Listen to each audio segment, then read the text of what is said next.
Ça a débuté comme ça. Petite prose philosophique, voire même quelque peu métaphysique. 10e petite prose, ma gang de zouf. Dans un grand palais désert, où planait une menace imminente d'hécatombe. Devant moi, un lit de ténèbres. Je commençais à me sentir un peu comme Léonidas et ses 300 hoplites à la bataille des Thermopyles, terrorisé. Quand brusquement surgit devant moi un personnage duquel émanait une inquiétante étrangeté, et qui finit par rompre le silence si lourd. « Mon cher Balbise, permettez-moi de me présenter. Prince Youssif Mihailovitch Kobianski, pour vous servir. Je suis le digne ambassadeur du tsar de toute la Russie, en poste actuellement en Kirghizie. » Puis, se penchant vers moi et chuchotant, « Et bientôt en poste à Vladivostok, en tant qu'agent secret de sa très grande majesté. Mais ça, bien sûr, c'est strictement entre nous, n'est-ce pas? »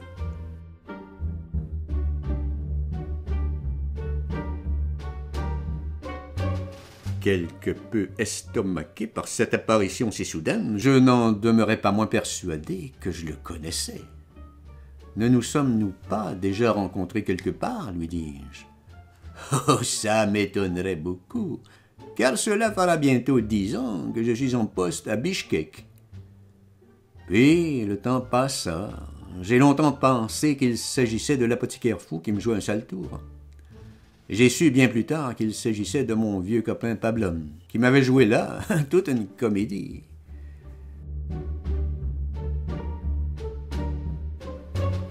Depuis quelque temps déjà, j'habitais la Maison des Sables, tout près du Quai des Brumes, là où la scansion des saisons se faisait au rythme des brouillards magnétiques. Longtemps, l'ombre de Baudelaire a hanté mes promenades d'un penseur solitaire. Et quand venait la nuit, je me régalais des poésies du Chat Noir. Oh, les beaux jours que c'était! Puis vinrent les temps de grands morcellement, des insurrections violentes et du funeste déluge. Et c'est bien grâce à mon insularité qu'il me fut donné de voir défiler plein de cités à la dérive, toutes dévastées. Je me faisais l'effet d'un roi sans couronne à la recherche de l'empreinte des dieux. Mais en lieu et place, je dus subir l'atroce morsure du redoutable crabe aux pinces d'or. J'étais comme à l'an premier d'un siècle incertain, et seul le silence du corbeau m'empêcha de sombrer complètement. Maintes fois, je dus résister à l'envie de tenir de sordides propos incohérents, et, tel un fanatique fou, j'étais prêt à tuer pour avoir mon sac de billes, comme s'il s'était agi du trésor des Nibelungen. Bien entendu, je savais pertinemment que je m'étais depuis longtemps engagé sur le boulevard des rêves brisés. Et depuis ce jour, j'avais sans cesse la sensation de frôler la frontière des ténèbres. J'aurais bien aimé alors un peu de soleil dans mon eau froide. J'en vins même à me réfugier dans la citadelle de ma mémoire, question de m'apporter un peu de réconfort. C'est alors que je devins tout à fait obnubilé par le mystère de la crypte ensorcelée. Et comment vous dire?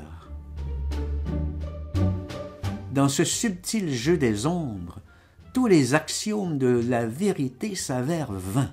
Et c'est là que je dus gravir péniblement les hautes cimes de la perception et finalement voir la montagne du destin se dresser devant moi. Et c'est à compter de ce jour qu'il me fut loisible d'écrire mes chroniques martiennes, qui, étrangement, s'apparentent à une espèce de légende des siècles, où l'immensité des espoirs déçus m'entraîna inéluctablement dans de sombres méditations sur toutes mes amours défuntes. Ce qui eut l'effet insolite de me transformer en véritable monomaniaque de Stairway to Heaven. Mais ne dit-on pas qu'avant l'aube, tout est possible? Alors allons-y donc d'une entreprise ambitieuse, mirobolante même. Créer une bibliothèque des étoiles. Voilà, projet plutôt impressionnant, non? Mais pour ce faire, il faudra remonter avant le Big Bang, ce qui n'est pas une mince affaire, vous en conviendrez. Ensuite, bien s'assurer d'être dans le camp des justes, ce qui permettra de vous ériger un abri contre le temps. Ne pas oublier non plus d'amener le gardien de la lune avec vous, car il sera d'un grand secours pour bien repérer le chemin des dames. Et pour la suite du monde, rédigez quelques cryptogrammes cabalistiques. Et si vous avez vent d'est, prenez le bateau brume.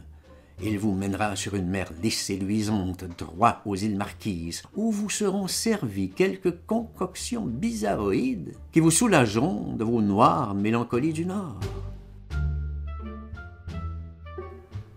Voilà pourquoi, un peu comme Jack Kerouac, me voici sur la route, poussé par l'American Vertigo, en quête de toutes les nourritures terrestres qui puissent me permettre de briser la flèche du temps. C'est à bout de souffle que je parvins enfin au pont de la rivière Kwai, où un prophète très étrange m'incita fortement à me méfier de la fée Carabine, la gardienne des tombeaux égyptiens. Car de vulgaires saboteurs sont à préparer de vastes fléaux spéculatifs, menant au broyage de la bête quaternaire. Déjà plein d'orgies dans Central Park laissait présager que les carnets d'Amérique étaient en train de se réécrire. Et pourtant, les apparatchiks vont encore à la mer Noire. Le fantôme de la Tour Eiffel court toujours. Et les jours de beuverie à l'hôtel du Grand Nord sont encore bien à la mode. Alors, que faire? Sinon écrire une chronique d'un temps loufoque, où le vieil homme et la mère pourraient recevoir le dernier soupir du mort, entourés qu'ils seraient d'une bande de vils spadassins, quoiqu'il émane de cette scène quelque chose comme une obsolescence purulente. Il me semble donc qu'à ce moment-ci, il faudrait absolument consulter à nouveau l'introduction aux existentialismes, ou peut-être se donner un défi tout à fait personnel. L'ascension de l'Érébus, par exemple, et même si ce projet s'avère quelque peu extravagant, il n'en demeure pas moins qu'on n'a pas vraiment l'embarras du choix. Il faut résolument quitter la place des angoissés et aller s'installer dans une belle petite auberge et là, Mazagran fumant devant soi, confectionner de jolis origamis bleus de Prusse au son d'une douce et réconfortante barcarolle. Puis, laisser monter en soi la sensation merveilleuse d'être le dernier des rois. Et alors que je me vautrais littéralement dans cette pensée si lénifiante, mon cerveau, tel un fluide colloïdal perfusant dans la sargasse de mes souvenirs, fit émerger dans ma conscience, coup sur coup, David Copperfield. Et la guerre des Gaules. Aïe, aïe, aïe, voilà bien une fracture brutale qui, telle une torpille, envoie par le fond ce doux moment d'euphorie. Ainsi vont les choses de la vie, me dis-je laconiquement. Tout ne tient vraiment qu'à un fil.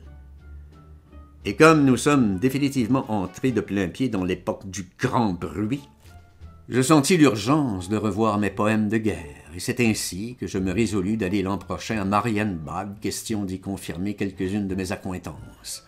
Mais d'ici là, revoir la lettre sur l'humanisme de Martin Heidegger, question de me rasséréner par devers mes frères humains. Et dire qu'il n'y a pas si longtemps, avec ma gang de zouf, s'il nous arrivait par hasard de croiser quelques bêtises, et Dieu sait que c'est moins rare qu'on ne le croit, mon lieutenant, si je puis m'exprimer ainsi, m'interpellait toujours de la même façon. « On peut cogner, chef ?» Autre temps, autre mœurs, vous me direz. Bien sûr, bien sûr. Voilà pourquoi, maintenant, on peut toujours se rabattre sur l'opium des intellectuels et dériver tant qu'on veut vers d'improbables amours transversales. Mais attention, car plein de villes en papier exerceront sur vous une grande fascination. Et pourtant, vous n'y trouverez que des larmes de pierre à verser. Mieux vaut faire comme le flâneur des deux rives, qui, lisse de mer à la boutonnière, se promène dans les années glorieuses de son enfance solaire et qui résolument a entrepris son ultime marche à l'étoile. Sinon, comment rivaliser d'éternité avec l'espoir quand de toute petite fin mine sans cesse la vitalité primordiale. Qui a tué la magie, me direz-vous? Eh bien, c'est chacun de nous qui devons tuer la magie. Sinon, comment préparer autrement son exil éternel dans les étoiles? Voilà, et pour finir, je vous emmène sur la note sensible. Oui, je vais mieux, beaucoup mieux. Et c'est dans un bruissement élégiaque que je vous laisse avec ce petit mot de mon vieux copain Cicéron. Le bonheur dépend de l'âme seule.